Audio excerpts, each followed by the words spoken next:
নিজৰ সন্তানৰ হাতৰ মাৰ খোৱাতকে শিয়াল কুকুৰৰ দেখিবলৈ দিয়া শিয়াল কুকুৰক কামুৰিবলৈ দিয়াই বহুত বেছি ভাল।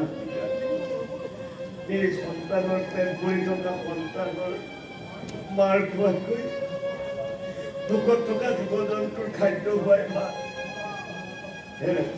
মনত পেলোৱাচোন, এই ভ্ৰূণ অৱস্থাৰ পৰা জন্ম হোৱাৰ পাছত এতিয়ালৈকে আমি তাহাঁতক কিমান কিমান মৰমেৰে কিমান আদৰেৰে তাহাঁতক আলয় আচৰি কৰি আজি ইমান ডাঙৰ কৰি এতিয়া সেই সন্তানে ডাঙৰ হৈ আমাক এনেকে অত্যাচাৰ কৰিলে আমি কি কৰিব পাৰো কোৱা?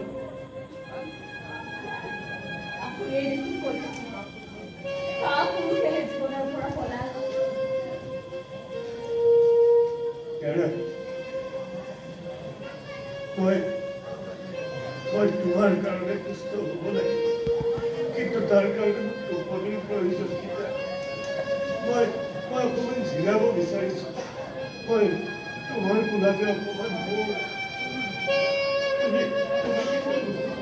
তুমি মোৰ কাষত থিয় হৈ থাকিবা, নহলে মোৰ ভয় লাগে। মই